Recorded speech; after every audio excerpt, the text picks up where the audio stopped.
Welcome to SmithWeekly Discussions, an occasional program for our readers and listeners of SmithWeekly Research. Please note this program is a private discussion and everything contained herein is for entertainment and educational purposes only. With that, we hope you're in a comfortable position, along with your favorite beverage, to enjoy the discussion.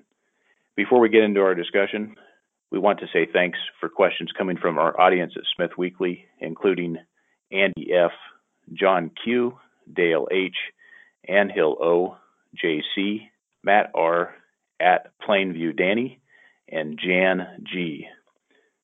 We have on Keith Watson, Portfolio Manager of Geiger Counter Ltd., a uranium equity-focused fund under London-based New City Investment Managers Group. The Geiger Counter Fund is listed on the London Stock Exchange under the symbol GCL. Keith, welcome. Thank you very much indeed, SmithWeekly, for inviting me on. So, Keith, give us your background and why you ended up coming over to New City and managing the Geiger Fund. Well, my background started post-university in '92. Having graduated with a degree in applied physics, I went on to become a fund manager with one of the UK life assurance companies, where I spent about 5 years looking at the resources sector, including the wider remit of energy, oil and gas, and so forth. Then went into the banking side of things for a number of years before coming back into work on the buy side, looking at a broad section of natural resource equities and credit with CQS, beneath which New City Investment Managers has the Geiger Uranium Fund, one of the few that I know of globally to invest in this sector. So on that subject, give us the history of New City, kind of give us an overview of the funds that are held there, and if you don't mind sharing the assets under management.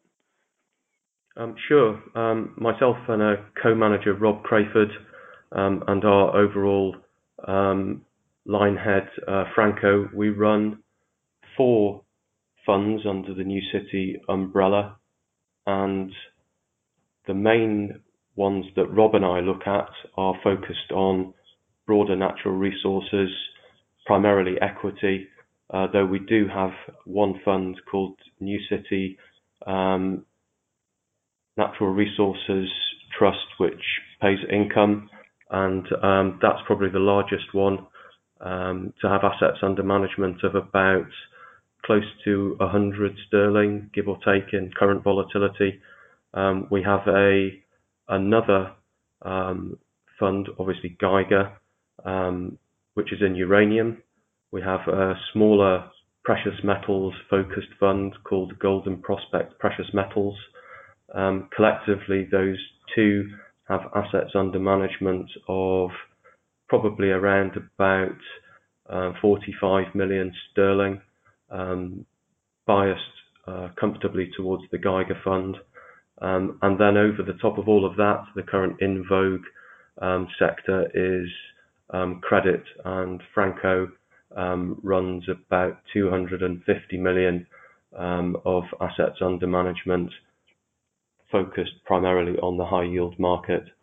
And that's, I think, an idea of the overall AUM of the New City funds. Well, that sounds good. I appreciate the information on that. So, Keith, looking at uranium and kind of moving towards the Geiger Fund, give us your view on the state of the uranium sector. What do you see going forward? Why do you like the sector at this point? Just as a background on our general approach to investment across the board, we tend to try and look for value. I'd say one of the things that helps us or allows us to do that is the fact that our investment trusts are what's called closed-end, which means they are listed entities in their own right. They're not open-ended funds which can have monies pulled out quite quickly, and I think that has provided us with a degree of ability to invest for the longer term, and allowed, I think, a style of investment which other strategies don't really offer. Open-ended hedge fund structures are come and go in terms of the volatility of AUM, whereas ours is a little bit more secular, a bit more cyclical, granted, but generally quite sticky money. As I outlined at the beginning, we look for value, and we would say that right now there are few sectors out there that we see which offer the type of value that the uranium sector has, and which has, we think, the catalysts now in place that mean we're moving towards that being realised. The Geiger Fund itself was formed as, unfortunately, closed-end funds often are, at the slightly less opportune time in the prior bull run of the late 2006, early 2007 time frame. But we think now that the overbuild and the incremental supply that came on as a result of the prices back then is now very swiftly moving into reverse, and we see ultimately the primary fundamental drivers of supply and demand imbalance building, and the sector, in particular the equities in the sector, having been crushed, offer some of the best value as I'd outlined. Yeah, I think it's interesting. What you say there. I think that there's some significant catalysts on the horizon, and on that subject, what do you think? What do you think some of those catalysts are? 2019, 2020. The catalysts that I suspect have been widely discussed, certainly among the listenership for this show, are the first stage of the correcting supply-demand imbalance.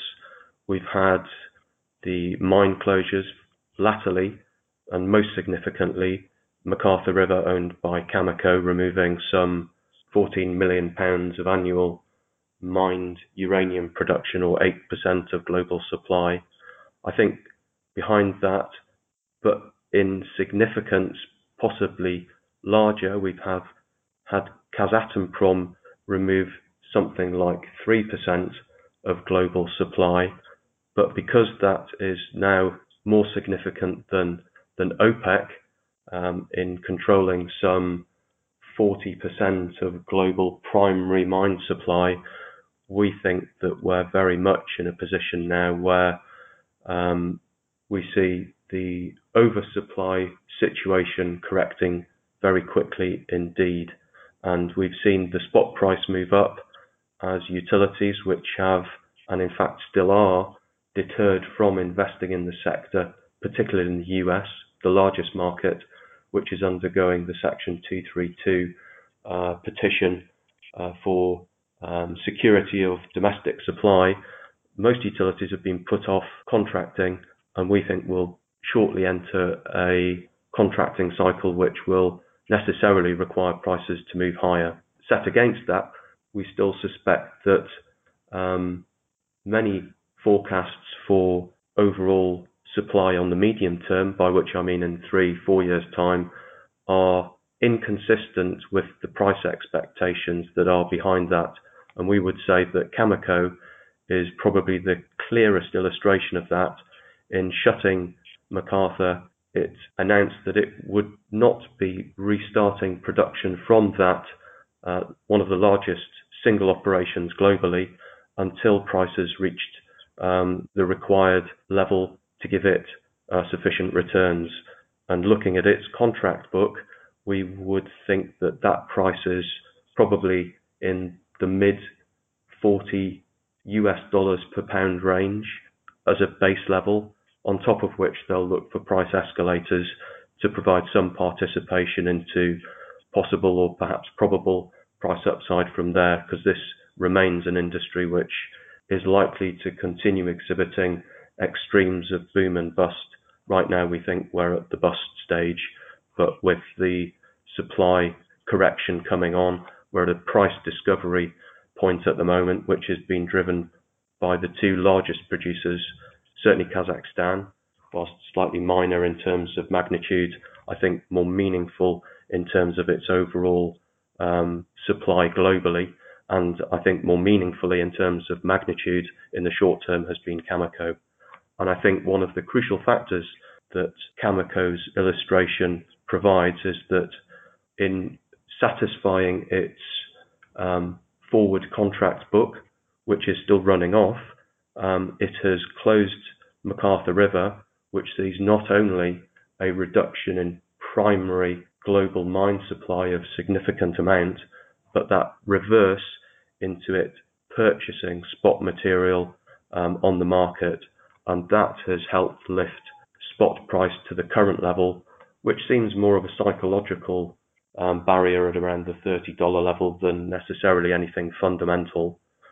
In terms of future catalysts, I think we have seen the supply discipline come in from Kazatomprom, and I think we are starting to see, the economically rational decisions being implemented finally in Japan, where we have seen post-Fukushima momentum start to pick up on the restart of their nuclear fleet, which is very significant.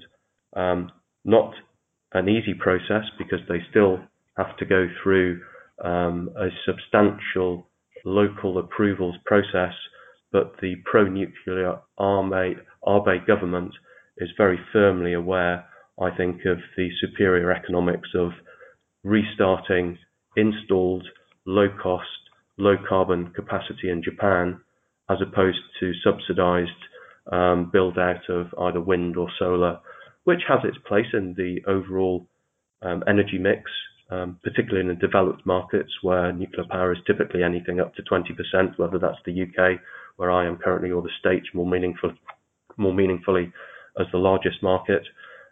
And in the background to that, I think the other catalysts are undiminished, and the biggest driver for nuclear is still out of Asia, and I would have said that is most definitely from China, where they've currently got some 45 reactors generating close to 45 gigawatts of annual generating capacity. But latterly, we've seen, again, very positive noises coming out of India, which claims that it will target the commissioning of some 20 plus reactors by 2030. And that is an underlying demand driver, which is very helpful in terms of providing catalysts to the fundamental basis of the supply-demand equation, which we very much look at. So I'd say other catalysts which are very helpful from a sentiment standpoint are that the experience outside of Japan in economies, particularly Germany, highlight some of the difficulties of the premature closure of nuclear generating capacity, particularly in the context of the global carbon emission reduction targets that have gained headlines recently. And the Energiewende policy implemented by the coalition government in Germany, which required to get into power the help from the Green Party, has proved a spectacular failure in terms of delivering on the carbon emission reductions targeted, by virtue of closing down prematurely its nuclear generating capacity with a sole focus on primarily renewables from wind. It's exposed itself to brownouts. Certainly over a cold period, the weather conditions don't lend themselves to wind, and that risk has not diminished. And as a result of which, they have either had to import nuclear power from France, or, as has been the case more recently, refire some of the uneconomic gas-fired facilities, and indeed start to restart its coal-fired generating capacity. I think this is likely to prove a classroom study of how not to do things. Hopefully that will be taken into very serious consideration by the Trump committee, which is currently investigating the security of energy supply in the States. And I think nuclear, probably unlike steel or aluminium, which have had 232 support, is probably very much the one that lends itself to domestic security of supply, much as petroleum reserves have previously during the energy crisis of the 70s that prompted that strategic petroleum petroleum reserve to be started, I think there's a very good case that some of that could perhaps be switched into uranium, if for no other reason than to provide, from an oil self-sufficiency basis, the equivalent insurance to its current economically competitive installed nuclear fleet. Those, I think, are the bases for the catalysts that we see going forward. It's been helpful through some of the IPO process that I think Kazatomprom, rather than sell directly into the spot market via trade intermediaries, is now, I think, going to adopt a more direct approach to utilities, which would be something akin to, maybe a slight discount to, the type of pricing that Cameco is no doubt aiming for, with the contracting cycle that it expects to materialize over the next year or two, given the runoff in its current books. And that is all very helpful in terms of the outlook for this high value, attractively valued sector.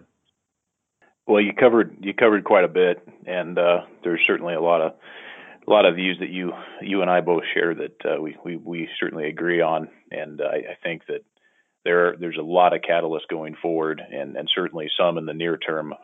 Section 232 is obviously something that's really important to get off the desk. I think that'll be certainly something that'll happen near term, and then of course long-term contracting cycle, 2019 through 2024, or maybe it might be a little bit earlier than that. So you got a lot of that going, and then you have France backing up on their nuclear power plant closures and so forth, from 2025 to 2035. Just completely, just a lot of different things, whether it's, Taiwan, keeping theirs, or, South Korea, really just kind of pushing off, and Germany is just hilarious. They shut down their own capacity, but then import it. I mean, and you mentioned classroom and brownouts, and I think that these central planners should be sent a copy of Sim City, that old computer game. I mean, good grief, they can't even keep it going, and it's really interesting to see the policy changes that are happening, and of course Japan, that's of course positive as well, and they're slowly coming back, and the inventories are no longer a concern with Japan. And then you mentioned, Cameco coming in and buying on the spot market. I wanted to ask you this real quick. What do you see in 2019 with Cameco needing to fulfill some requirements in the spot market? Do you see the spot market in 2019 as maybe a place that still has some weak hands that are willing to part ways with some inventory at lower prices, or do you see Cameco's involvement in 2019 really kind of just maybe breaking that 30 level and maybe heading up? I think many sectors, in fact, struggle to plan very far forward, and I think one of the factors that can have a very much more material impact in the volatility of the commodity price is ultimately sentiment and expectation. At the moment, the sort of levels of inventory that might be available are very moot, and in what form that takes is difficult to categorically state. But I would say that the buffer inventories of utilities can at one moment seem to be an overhang in the US, maybe 2.5 years, but probably down, because I think most of them haven't been doing anything other than tick over business since the proposed 232 petition was requested by the two US companies. But that can very quickly turn in the opposite direction, in particular as the contracts roll off. So we've seen some pickup in spot market activity, which you would expect to be the natural result of that utility buying process. I think it's also partly reflecting the removal of what would have previously been contango roll yield playing intermediaries, which on a flat forward curve that we currently see has been eliminated. And now I think the bias is more for the startup of UPC or uranium participation equivalents, whether that's the very material additions by the likes of Yellowcake here in the UK or analogues of that.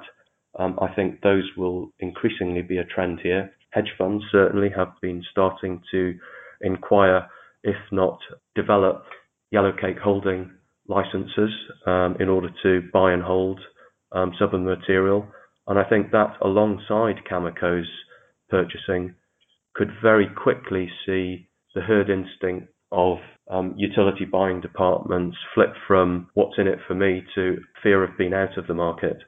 And I think that is going to be a very major driver to, yes, absorb some of the lingering inventory that is out there, but I think it is now a question of slightly opaque on timing, but we have to believe that we're very much in the price discovery moment now, to the point that if Cameco can't get prices above here, we're staring down the barrel of Phase 1 Cigar Lake, one of the next largest producers not being expanded into Phase 2, and another coincident slug of production probably coming away from Cameco. So we're really at a tipping point now across the industry, and that's how we see it, really.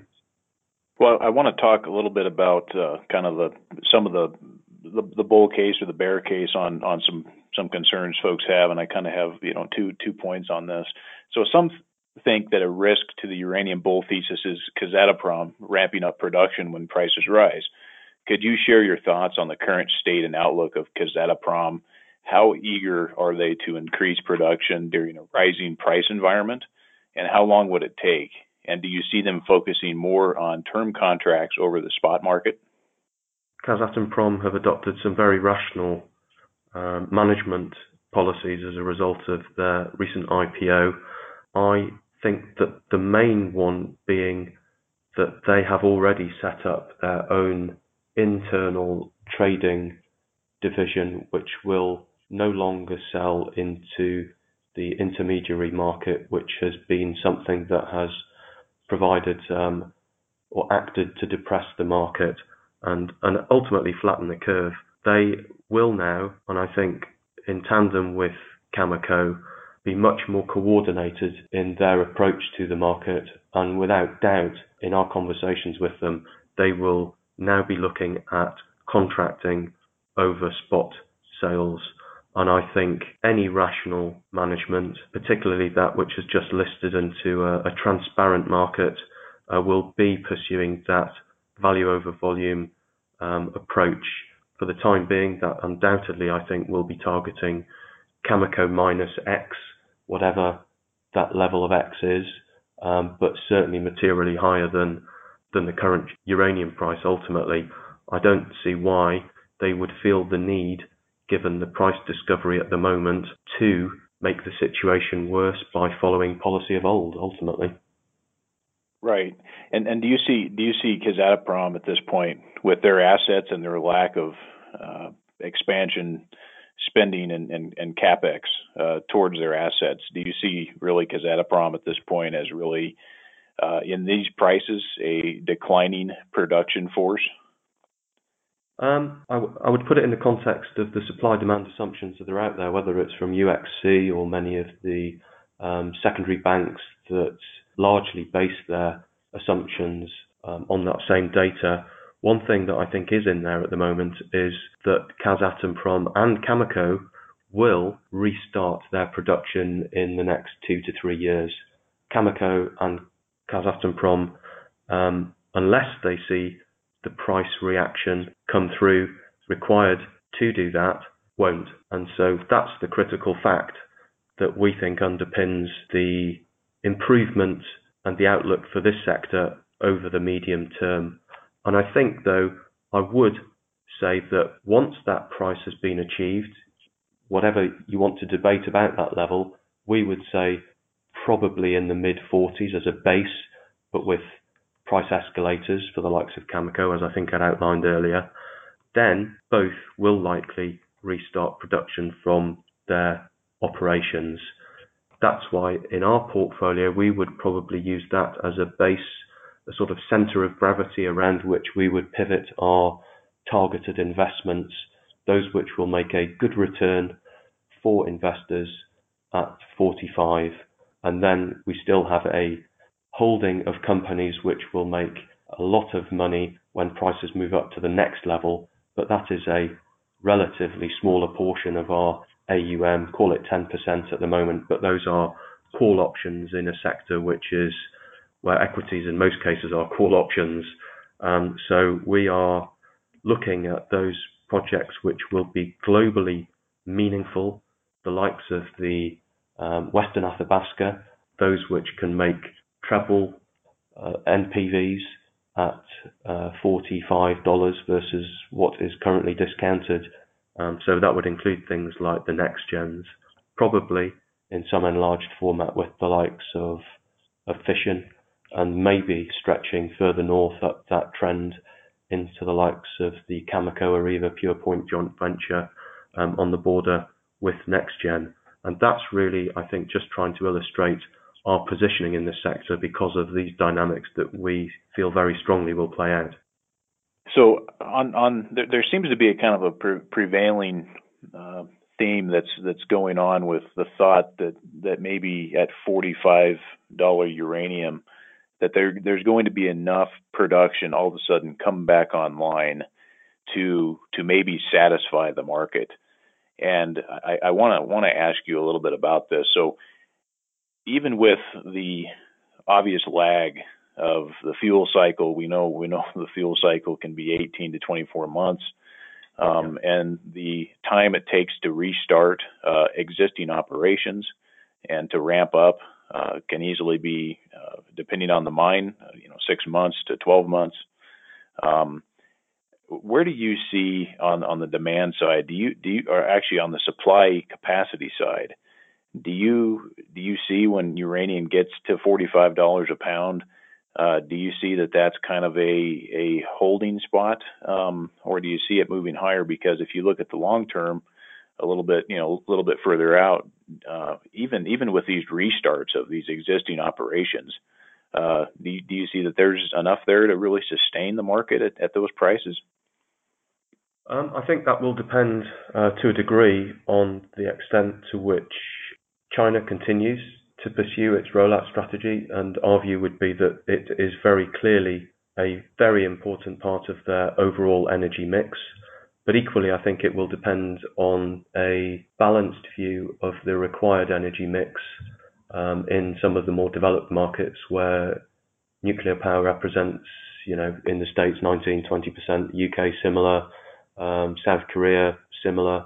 As you had highlighted, I think we've got some initial indications that rational behaviour is making a bit of a stand, whether that's in South Korea, probably more meaningful than Taiwan, which has 2 or 3 reactors, but nevertheless is helpful in significance. Japan is, I think, a very useful case in point in Abe's realization that installed capacity is much cheaper than investing in brand new capacity elsewhere, which may have its own issues. And we're not really saying that nuclear is the holistic answer to everyone. It's nevertheless an important contributor to the overall delivery of energy, which I think is probably going to be one of the key drivers to improving standards of living moving forwards. And I think the US 232 and what France does, you've said it's already rode backwards in terms of its target for reducing or watering down slightly its nuclear generating capacity. But 232 is an involved process and not necessarily quick. And I think, as with the government shutdown at the moment, in fact, coming up with an answer, the longer things are delayed, the longer it takes to put investment in, the greater the chance of uranium prices overshooting on the $45 mark. It would also potentially depend on how governments look to build up strategic reserves on that sentiment side and how reactive utility buyers can prove to be.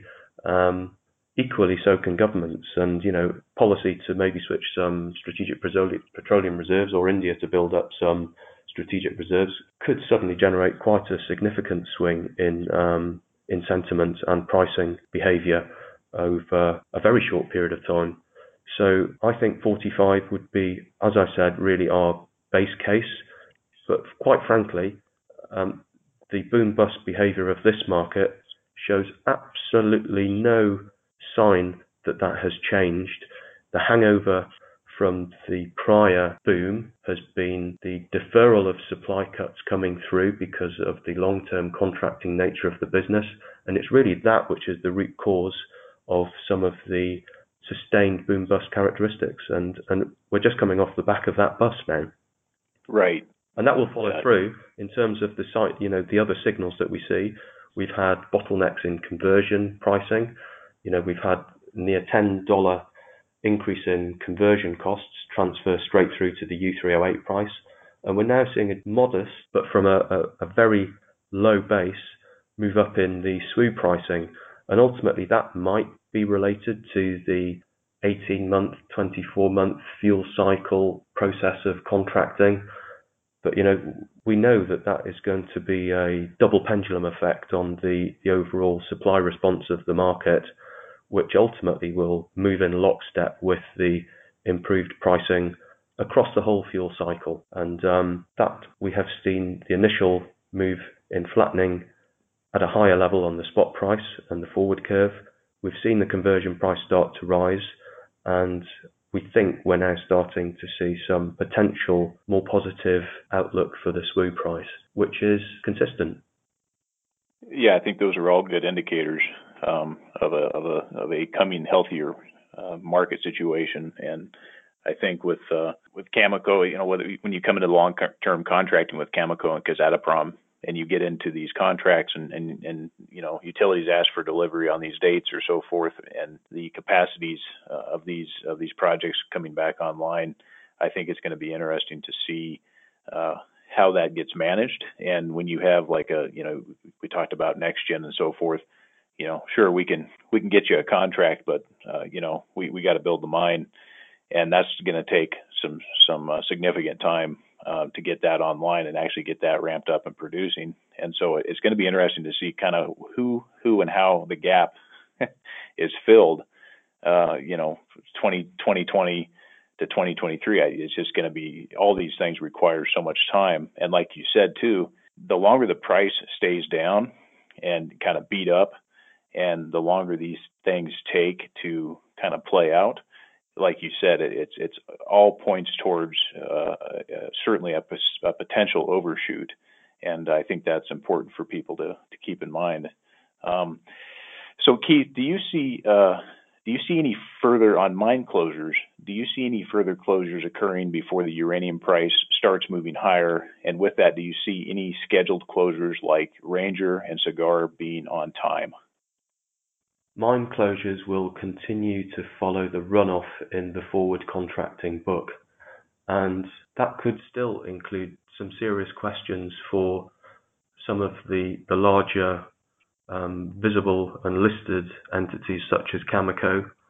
I think things like Paladin have certainly looked at the situation, but probably will stay offline. Some of the other production is probably contracted. Things like Uzbekistan was tied up by the Chinese a few years ago now in quite a substantial deal. But, that's a relatively small, 4% of global production, and is effectively an extension of the Kazatomprom trend. But the risk is that other mines do, whether or not the overall mine closes, because that can come with its own liabilities. Maybe things just go on to reduced operating stance. But for the time being, I would say that the risk is more likely that there is further supply reduction, but that might actually be secondary sources, such as the SWU price moves up, so it becomes marginally less economic to juice the U3O8 for the length of time than was previously the case, and an underfeeding might become less obvious. But I think that's at the margin at the moment. I would say, though, that we've had enough at the moment to push the market into a deficit. The next major factor to come into investors' horizons will be the timing, which is currently forecast for those operations to come back on, which is the main thrust of our argument at the moment. Most people seem to think that both operations will ramp back up in a couple of years. At the current price, we don't think that's the case. And so we have to go through this price discovery machination, and we're in it. So now it's a case of let's see how the price reacts. On the topic of the Chinese, with the Husab operation and buying the Rossing project, do you see these Chinese projects that are more or less kind of just taken off? Do you see that the Chinese is looking to supply into long-term contracting outside of their own needs, or into the spot market with these types of assets that they're kind of just taking over? Do you see it as kind of a national play by China to basically secure supply for their own needs, or do you see China wanting to be more of a participant in the global market? I think China most definitely wants to become a dominant force in the global market for delivering nuclear power, and I think that is being played out. They've already been able to take the opportunity to put their foot on assets, whether it's the fissions of this world, or via intermediaries, maybe you might say, the next gens of this world. They've taken positions in Paladin. They've recently acquired the option on the restart of Rio's Rossing operation next to Husab in Namibia. And I think that's all with a view to them being self-sufficient, not only internally on their fuel requirements, but also in diversifying supply so that it can fulfill the rollout of that homegrown, well, it's not even homegrown, the technology that they are now delivering at a rapid pace in terms of the number of reactors per annum being commissioned in China, to emulating that, whether it be in the UK, probably taking up positions from Hitachi and Toshiba here, or in the US or South America. I think it's very got global ambition written on beyond a China first type of policy in this. And it's been given the opportunity because some of the prior ownership of this technology was the US and was France, and those countries no longer have been giving it the support. Bill Gates at the New Year write-up that he gave is probably right. More funding has to go into this as a significant contributor to the energy mix solution in the States and globally. And at the moment, the money is in China. Right. Yeah. And Bill's right about that. So, and we've talked about this before. The U.S. has completely fallen behind on the global stage for leading in nuclear. And maybe there's a chance that maybe Canada or the United States will come out with maybe become kind of leading the edge a little bit on SMRs. So it'll be interesting to see kind of how that plays out. But you're right. You know, Russia is more or less the leader right now on the global stage for expanding nuclear, the whole nuclear package. And, China is certainly competing with Russia, but I kind of see right now that Russia is kind of leading that attack. So on China, one more time. So with the publicly listed companies, do you see the Chinese as a good partner for these publicly listed companies? I mean, you see these companies that have Chinese partners, whether their participation with Paladin in the past, which has had its problems, and then you see China as these Chinese firms as major shareholders, and maybe a fission, or maybe these other kind of maybe a Greenland or an ACAP.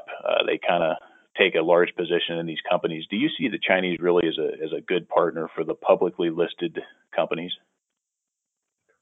I think, broadly speaking, that's probably the case. I think there is frequently a perception that maybe it's in their interests to oversupply to keep the price down in order to keep the overall cost of delivery down if they can take the value through the chain. But I think that is probably wide of the mark. They have committed to develop projects such as Husab, and I would say that more typically, I've been down there and seen the ore. It is very abrasive. The type of milling that it requires is a bit more challenging, and I'm not really that surprised that it's been more costly to commission and ramp up. And I don't think have ramped up as aggressively as they might have if they were to take that Machiavellian approach which has previously been rooted in things like iron ore. Ultimately, yes, they are a big partner, but I don't think they're looking to play such a big game. They have their own books to balance at the same time, and they would probably be better in trying to put some of that capital to work in developing and spending on the reactors, which is actually the main cost component of delivering nuclear energy, over the elasticity or lack of it in demand pricing for uranium.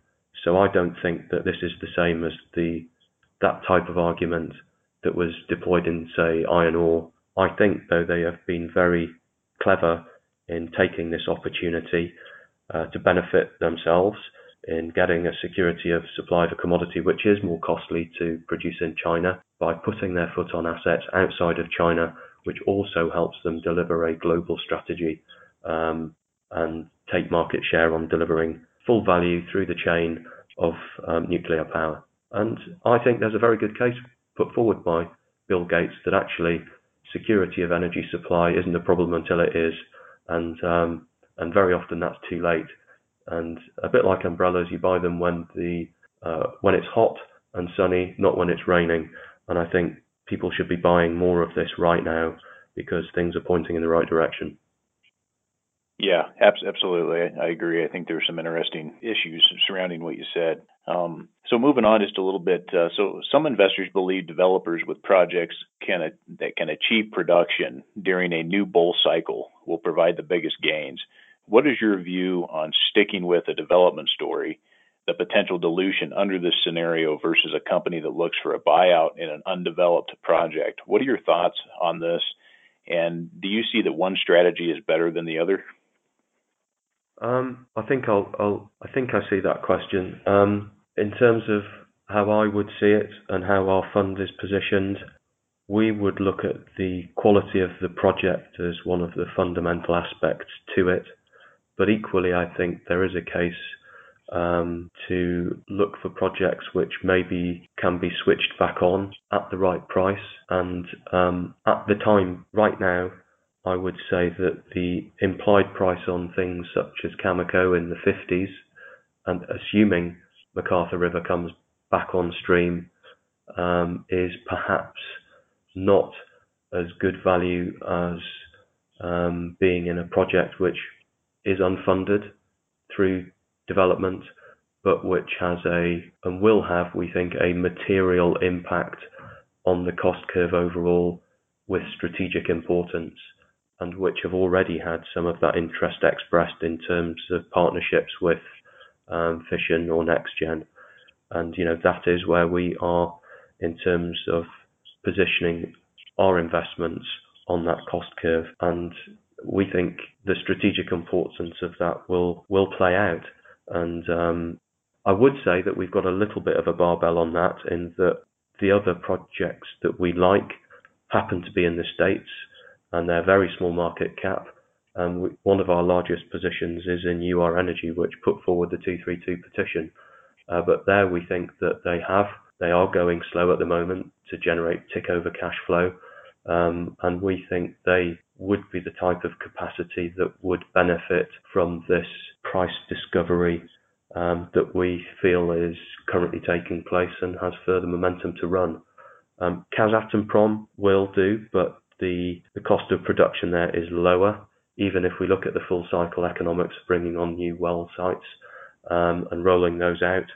And for choice, we would have to weigh up the pros and cons of expanding Pathfinder and some of the other expansion opportunities in the likes of UR Energy over even perhaps Kazatomprom. But, we have a little bit of both Kazatomprom, but we have more UR Energy, and then we have more NextGen, just to give a flavour for our portfolio positioning. Right, and I'll ask you about some of that here in a moment. I think that there, in relation to this question, there's, in my view, an optimal blend. There are the near term producers that can potentially bring a cash flow, maybe like a UR Energy or Energy Fuels, and so you have these different types of pieces that kind of put together a portfolio. different strategies that come over different contexts of time and kind of what the catalyst might be. So like a 232 in the U.S., you want to have maybe some exposure because if there is a positive outcome there, that could possibly cause some of those U.S. specific focused companies to do well. And then, in context of timing, maybe there's an African project that can come online relatively quickly because of the permitting and the time frame to bring those online. And then you have other optionality like Athabasca Basin type projects. Those are there for reasons of jurisdictional reasons and some other reasons. And obviously, the next gen deposit is very, very high quality deposit. So you can kind of put together a blend of different things. And so I think that's what the question was kind of going after. And of course, these companies that maybe build a portfolio of good assets and then maybe look for a buyout, that's certainly one way to go about it. I think the pool of buyers at this point in the market is pretty, limited to maybe 3 or 4 parties. But I think that is certainly an option as well. And so I think there's a way you can kind of structure a portfolio to take advantage of all these different things in context of jurisdiction, timing, 232 catalysts, stuff like this, and even optionality plays, speculations on, a good example I love to use is Virginia Energy Resources. Yeah. It's a court case. So it's there's some different ways to kind of play it. So moving on, what is your favorite jurisdiction for uranium? And do you believe that uranium jurisdictions compete in different ways in context of timing, more or less red tape, capital costs, and speed to market?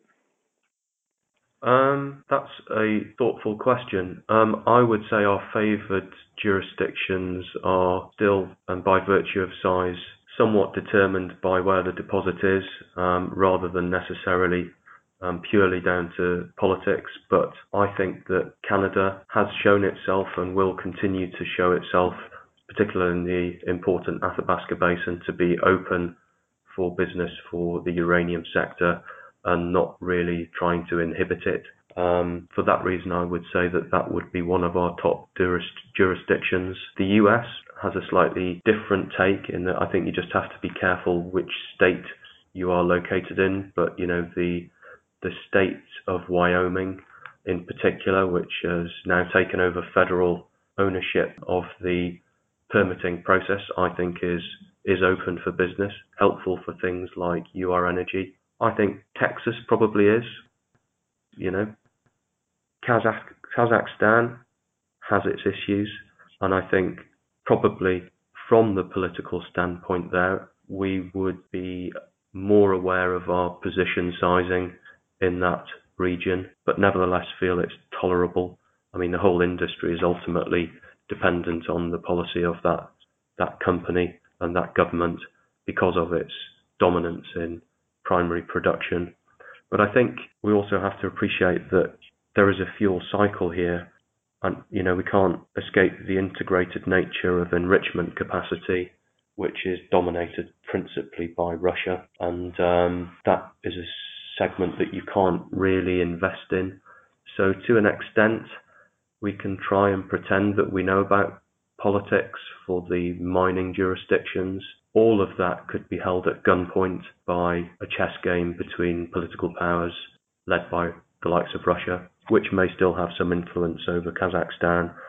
But to come back to the nub of the question, I think we would have a lot of comfort with the typical Western economies, which have some of the highest standards of production technique, which have ownership rights, and that probably would be just to cover off areas of the likes of Australia, I think has proved very difficult, but arguably it's hard to become more difficult when they banned it in some of the more important producing states. Jabiluka would be an interesting project, but that does have more pointed issues with regards to Aboriginal rights. Africa, yes, we would look at. We do have in our sort of tail of higher cost projects some exposure to that, but the kind of grades that we see there that we would typically focus on mean that the economics are not as favourable in the kind of medium term pricing that we would see. But nevertheless, we'll probably see some optionality on the share price moves come from that. But we feel more comfortable just weighting our portfolio, as we discussed a couple of times already. And I would add certainly Utah. Utah's got to be added in the states. Utah's a key jurisdiction and a fabulous state for their economic model and how they've got it set up. And Wyoming certainly as well. And Namibia, West Africa is fantastic. I've spoken to a number of folks in that region, and we had had a conversation with Osino Resources recently. Hi, Don, the gentleman there that's running the operation. Was born in Namibia, but he's from German descent, and that country certainly at this point number one in my view. Is just by far a fabulous jurisdiction in Africa, if not probably the best in that region. So I think that there's some good situations that may become of there. I would generally completely concur with that, in that the sort of population density in Namibia, I think, lends itself to some of the operational smooth operational activity that can take place there. But equally, I think the government there has shown itself to be less volatile in its application of fiscal regimes than has been the case in Niger, for example, or South Africa increasingly. And for that reason, I think it's still probably a destination where companies would be prepared to invest, which is a crucial question in delivering projects. Absolutely, it's an interesting situation in Africa. South Africa we can discuss another time, but certainly there are some operators. I got the Ivanhoe mine, Robert Friedland. He just tends to go to the worst jurisdictions, but he seems to somehow make it work over and over again. And so it's interesting. There are some people who can manage to twist enough arms to get something done, but certainly a topic for another conversation. Are you of the opinion that there is a certain optimal portfolio strategy with regards to how you would structure your various holdings? Let's use the Geiger Counter Fund as kind of the example. What are those kind of broad considerations that you kind of look at with the Geiger Fund? I'll bring it straight back to, I think, a point I made earlier, which is, what do we think is the optimum point on the cost curve to kind of aim at, and where do we see the sort of relative risk reward of investment? And in the context of that earlier question, in terms of where the deposits lie, we see some of the best, by which I mean lowest cost, lowest risk in terms of fiscal regime change, being in the likes of the Western Athabasca, currently with projects held by the likes of NextGen, which is the sort of fulcrum between Fission and Cameco-Areva Pure Point joint venture in the north. I think that would be where we would currently see that's where we are more weighted in terms of our Geiger exposure. We still have that sort of cost end of the spectrum. We participated in Kazatomprom. We'll see whether or not that one makes it into the ETF following its list. And that is really more of a strategic positioning at the moment. We still have some physical, but I think our trend has been to use that to reduce the effective gearing that we have on the fund. Being closed end, we are allowed to invest more than we actually have in funds and gear it up. And some of that gearing is effectively offset by having slightly less beta from the physical equities in UPC and the likes of Yellowcake. But we would probably be tempted to roll that now into, slowly, but probably steadily, into things like the low end of the cost curve, which is currently generating cash flow. So the likes of Kazatomprom would be a case in point. And then we'll see how things progress with regards ISR type of production, which is funded and which can be switched back on relatively quickly from the likes of UR Energy. I would add that just to the point on the 232, because I think it's deterred investment or buying, that no matter what the outcome, there is a good chance that the contracting book will start to pick up again, irrespective, when we get to the sort of end of that process. a process which we'd probably expect to be delayed perhaps by a month, given the government shutdowns that have taken place. That wouldn't be unreasonable. And then we've got the tail, I would describe it, of higher cost producers, which need no less than $65 a pound to even consider raising money, really. But where we see, still some considerable upside in the move to $45.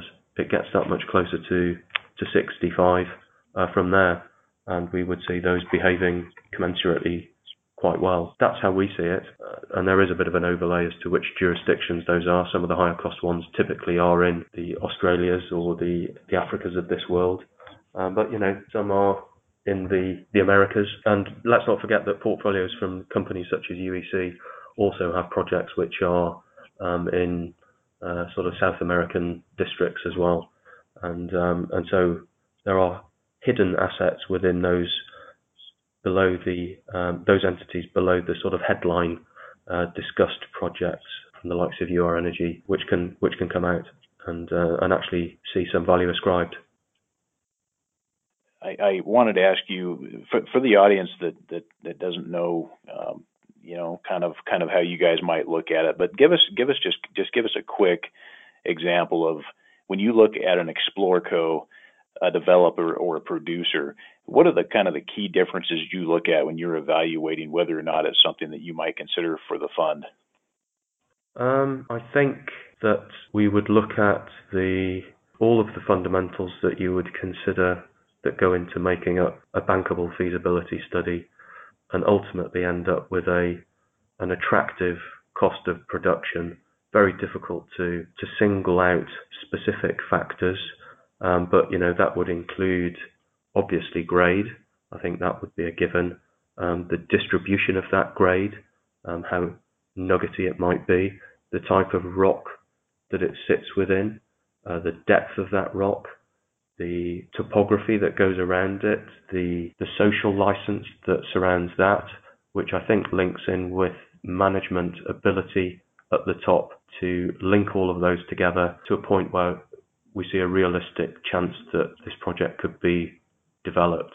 There are, of course, those political considerations, how long it might take to get permits, how long it might take to get export licenses and radioactive handling licenses. Those things, I think, are probably more in the bailiwick of the management ability to deal with the governments and how connected they are with that. It's not just about grade. I'd say it's really more a focus on the cost of production, which certainly that has a bearing on.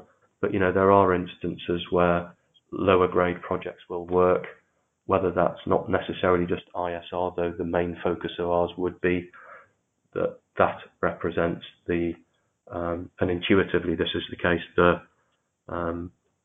it's also present at the lower end of the cost curve, but that comes with economics that aren't just sort of immediate cash cost of production, but the full cycle economics of reinvesting in header wells and drill programs to roll out the fields, and the porosity of the sandstones of the roll fronts, if that's the case on the ISR.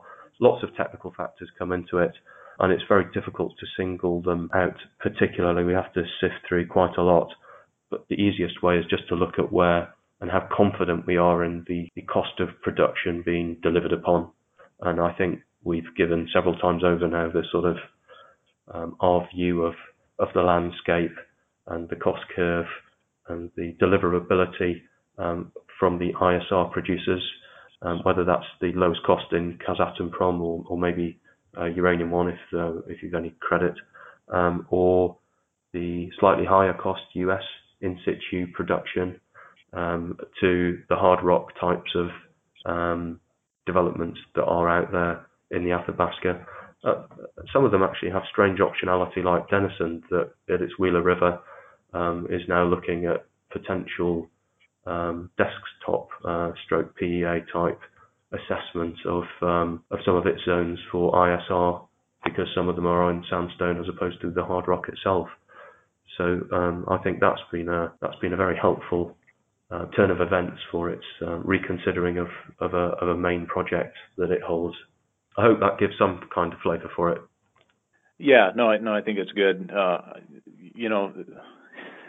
Grade can be diluted, and it's not all about just operating costs. It's all about what's the G&A cost, what's the total all-in costs of these operations. Because as you know, not all managements are created equal, and while some managements might keep their costs in line, so sometimes a low grade project in, say, in Africa, for example, could be economic depending on how management's expertise, how effective they are, the overall total costs. Whereas maybe a high grade project with a management team that may pay themselves excessively and may have high G&A costs, high development costs, et cetera, may face maybe some issues. And so it's really a blend. I agree with you. I think that high grade projects can be destroyed if they're not properly managed. And so I think that you really got to look at all the aspects and consider all those. So I think it's key to consider everything across the board. I think that's absolutely right. And one of the other factors that I think might that we would also highlight is that we do look at things on a fully diluted basis, and in particular try and look carefully at those companies where perhaps prior debt has been converted or extended, and where on the assumption that prices move back to 45 and share prices recover, actually, we start to hit buffers in terms of the rate at which share prices can appreciate, because they get temporary workouts of warrants, of stock, of conversion, and we just take a lot of that into consideration on top of the overall project assessment that we would try and make. And your comment on 232 is, I agree. I think that negative or positive outcome to me is a net positive for the industry. So let's get that off the table. I think it's positive regardless of the outcome at this point. So moving on, NextGen is a substantial holding of the Geiger Fund. Why do you like NextGen, and what do you think? Is there something that maybe investors are missing with NextGen at this point? I'd like to think it's confidence in the outlook for the industry rather than specifically missing out anything on NextGen, which does a pretty good job, I think, of keeping in touch with investors such as ourselves on the specifics of its project. I think an appreciation of its move to arguably overcost the tails and waste treatment is something that might not be as obvious a benefit to some investors, but we feel will pay back on the theoretically higher cost of underground storage of tails in terms of the speed of permitting. And I think that could help that project along as the leader in a wider district development for some kind of shared infrastructure, scalable infrastructure that could bring in other projects in that region. Just understanding that there is a locality there which has some kind of benefit and that can build momentum favourably.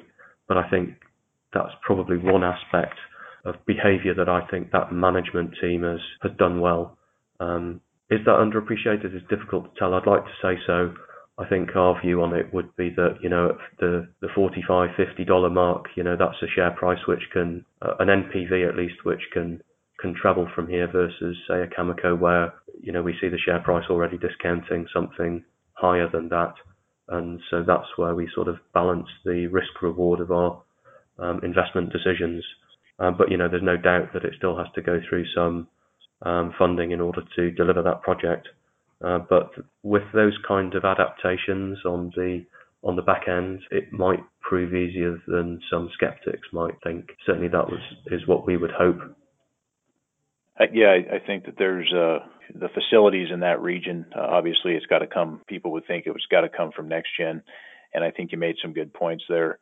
And also the fact that having a facility, having full facilities in that region would certainly provide maybe some other opportunities for other projects in that area. like you suggested there. So I think that's a interesting point you brought up. So UR Energy is another large holding in the fund. Why do you like UR over some of the other U.S. producer developers? It's developed. Its costs are challenged, not unusual in the current environment, but by virtue of the facilities, the permitted full cycle facilities that it has in place, by virtue of the fact that it's in the US, which is deficient in its domestic production, I think those are some key aspects which stand any investment of that type out. We'll see what the shakedown of 232 actually does yield, but we think that that one is again a little bit like a next gen in terms of the leverage that the share price will return, and the management has shown itself to be quite bold, and I think has managed its contract book. One, it had a contract book in place, which is very helpful. It has relations with its customers that have allowed it to move around that contract. At the moment, it's pulled some forward so that it can limit equity dilution during this period of price discovery across the industry. And I think it has an awful lot of expansion potential, not only from scaling up the back of the IX facilities that it has, but from extending mine life with other neighbouring assets that it has. And in the context of its cost of production, it's still adequate on relatively few pounds, which arguably unfairly distribute the G&A cost for that group. It's still washing its face on its contract price, but realistically, that will make decent money in the mid 40s, and I think that's really why we quite like it. A few reasons. So yeah, certainly from a producer, near-term producer, turn it back on. Certainly, UR Energy and Energy Fuels probably have the best proposition set up in that case for a producer. So in the fund, back to the Geiger fund. So not in your top holdings, but there are some other uranium businesses that are not in the top holdings. Are there some that you want to mention or you like at this point in time? I probably would just keep those off the radar for the time being. It's a fairly limited universe to invest in, and I would say that those that aren't in the top 5 are similar in the next 5 down, and then we've got some of the more leveraged opportunities behind it. I would include things like Paladin, which, as you say, is much more of a binary decision as to whether or not that does or doesn't switch back on at some stage.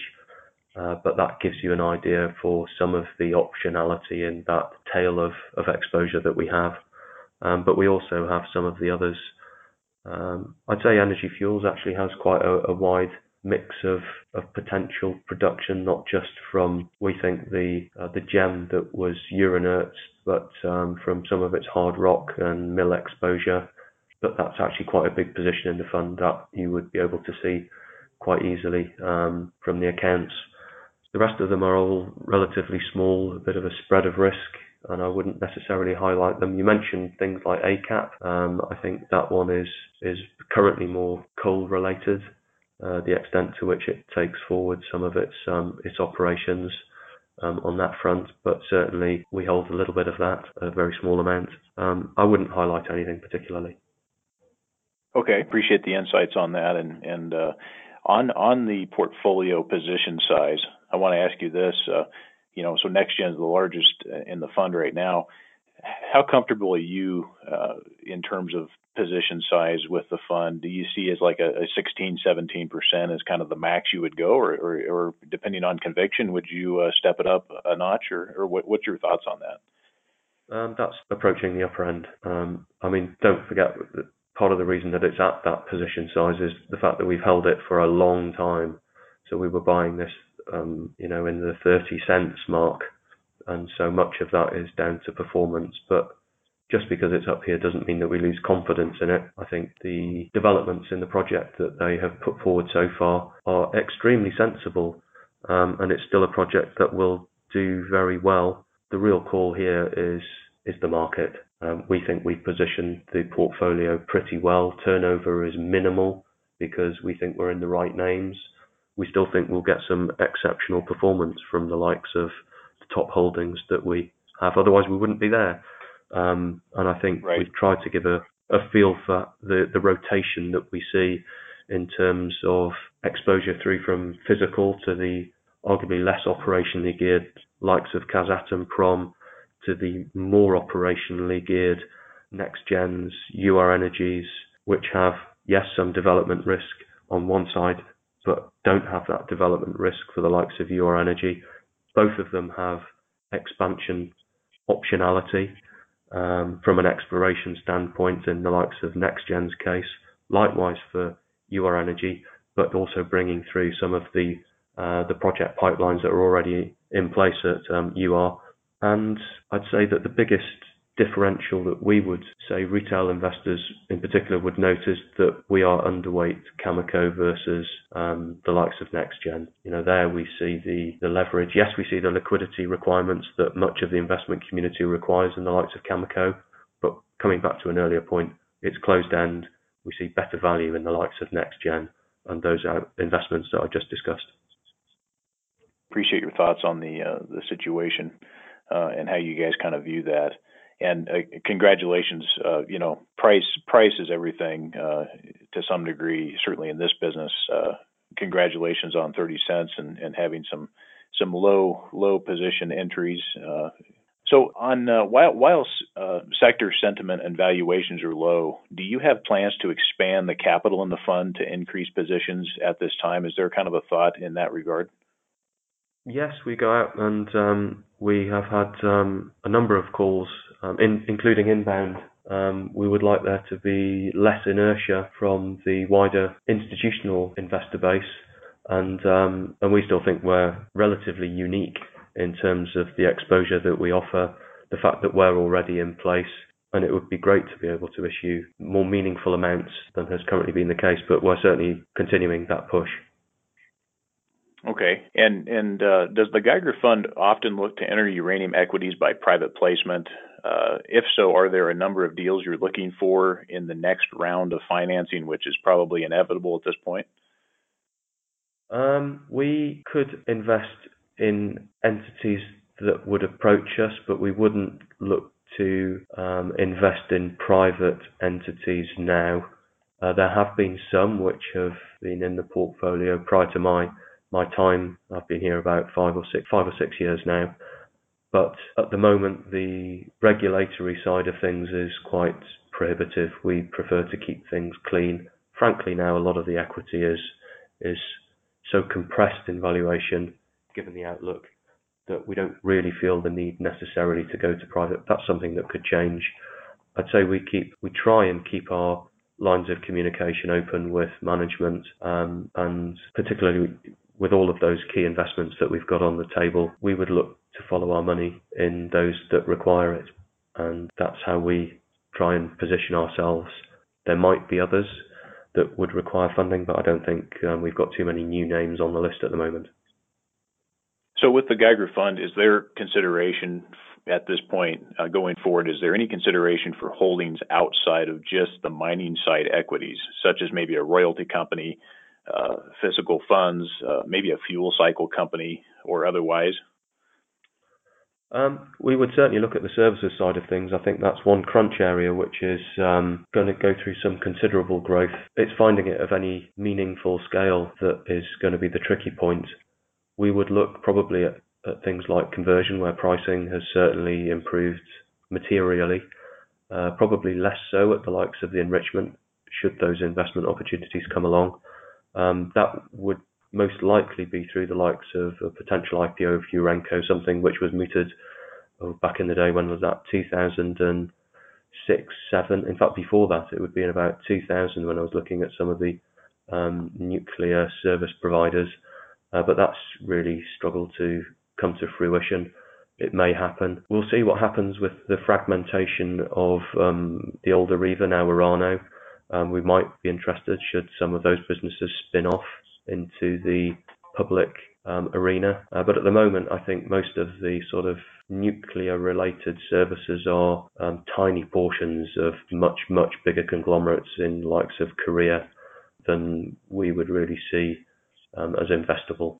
We have a slight position in CNNC, the utility Hong Kong list, but really that's about as diverse as we would look to go. So, Keith, there are probably some considerations for going with companies that have liquidity on big exchanges like the New York Stock Exchange. What's your thoughts with institutionals looking at some of these companies and some of these companies that are listed on, bigger exchanges that have really good liquidity? Do you see those as kind of first movers to some degree? What's your thoughts on that? I think that's fair. I think there's no doubt that the likes of Cameco in part support the implied valuations that they have. For example, to illustrate that, say in the 50s as a price for uranium versus much less than that in the likes of NextGen or UR Energy. I think in part that is a reflection of the liquidity hurdles by some of the larger investment institutions. Most of this sector, quite frankly, wouldn't make it on. And in part that I think was the reason that the URA ETF rebadged itself and diversified into some of the Korean conglomerates, some of the gold producers that have as a byproduct in South Africa some uranium, into the likes of BHP's, which has Olympic Dam obviously, but is a tiny portion of the overall, because it was struggling to fulfill its liquidity requirements and actually having an impact on the volatility of the underlying. But I think that probably stands Geiger out as a more pure play, as opposed to trying to diversify, as that strategy ultimately is at this stage. Right. The URA fund is certainly an interesting ETF. Yeah. Quite. So, Keith, why should investors use Geiger to get exposure to the sector over formulating their own basket of uranium businesses? Tell investors what advantages Geiger offers. It's listed. You can move on it now. I think the main advantage, though, is the fact that myself, my colleague Rob, who's been very involved, equally involved as myself, have met so many of the companies that we've got a very good insight into it, and I think that should provide investors with a large degree of comfort in our knowledge of the sector and our ability to have lines of communication in with the management and have a finger on what we think is the pulse. And we've got geological backgrounds, we've got my sort of physics background, which is arguably helpful. Some might argue against that, and we're primed to go. It's not difficult. We think we have got a strategy which is optimal in terms of how we have positioned the investments for the fund. I think those are the key points. Keith, so how can interested investors reach out to the fund for more information? They could go on to the NCIM website. If you put that into a Google browser, that should pull up access to our fund offering and the fact sheets that we do on a monthly basis, the reports that we provide on a semi-annual basis. Type in Geiger Counter NCIM, then it should come up on your browsers. Okay, great. Well, Keith, thanks for sharing your insights and information. We look forward to talking again soon. Thank you very much indeed. It's been a pleasure.